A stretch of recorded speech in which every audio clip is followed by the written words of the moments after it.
Happy Tuesday, everybody, and welcome back to another episode of 10 a.m. Tea with Natalie. I hope that your morning is off to an awesome start. I know that I got my cardio in for the day, and I'm about to go into the office to see some amazing patients. So everything is going good with me. I hope it's going good with you, too. Last Friday, I kind of started the conversation about Eastern philosophy and Confucius's influence on Chinese medicine. And so Confucius was all about social patterns and family relationships and ethics and values and kind of the hierarchy of social structure, systems, order, moral rights, self-discipline, control, kind of like understanding humans by studying other humans, was sort of his vibe there. The Tao or the Tao, T-A-O or D-A-O, either way is kind of equivalent, is kind of the opposite of that. It's more just letting nature be natural, doing its own thing, going with the flow. And it's based on a book called The Tao Te Ching by a guy named Lao Tzu, Laotzu, right? Because like you'll never be able to figure out what I'm saying otherwise. I remember when I was first in acupuncture school, I literally like would write notes that sounded like what I thought they were saying, and like it would not match the book, and I would just be like, fuck, I don't know what I'm doing. So I'll spell it out for you guys, just in case that helps. And so the Tao is kind of there's not an English equivalent for what this means. It's sort of like the path, the way, sort of beyond words and explanation, kind of how to live physically and spiritually in alignment with nature.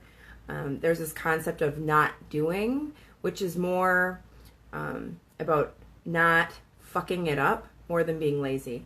And what I mean by that is if, like I do some painting on the side, and in the background here are some of the things that I've actually painted myself. And as an artist, I have found that there's times when you're like trying to tweak the canvas and you're trying to tweak the image, and there's like things that you're trying to accomplish, and you kind of just keep fucking with it until you ruin it. Like you mix too many colors and it turns to brown and it looks like yuck. And that's kind of more of what this concept is about. Like, don't go against the grain to like make your life harder.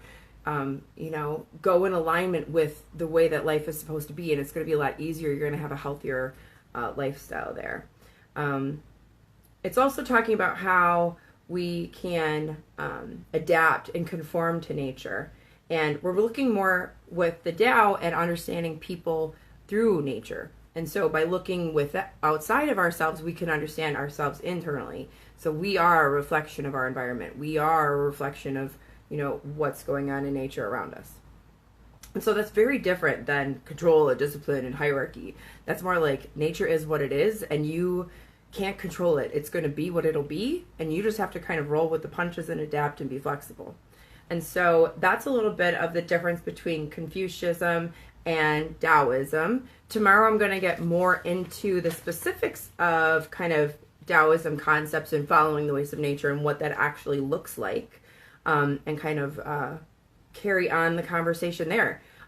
Moving forward from that aspect, we're going to talk about Buddhism and the Indian influence on Chinese medicine, which is also really cool because when you understand the background and where these ideas kind of came from, then you can understand the application in medicine. And so it's really not doing acupuncture justice to just talk about the needles and the points. You have to understand where it came from and the thought processes that were going on behind, the evolution of the medicine. Because when you can understand it to the bone, that changes how you can apply it. Because then you can make it work in every situation all the time. Because it's these fundamental concepts that are just kind of laws of nature. And when you follow the laws of nature, shit gets more under control. And so that's kind of where we're going to be going for the rest of the week here. I hope you found that to be interesting. If you think that someone else would find this information beneficial, definitely feel free to share, comment, post. Definitely feel free to interact, post live too. If you'd like to sign up for my newsletter on the left-hand side of my biz page, there's a newsletter sign up. Every Monday I send the weekly summary of 10 a.m. tea straight to your email inbox, so you don't have to hunt around and try to figure out the videos. I hope you have an awesome day. Take care of yourself. Have a glass of water. Eat something with some vitamins in it. And I will see you again tomorrow, 10 a.m. Pacific, 1 p.m. Eastern for 10 a.m. Tea with Natalie. Take care, and I'll see you soon.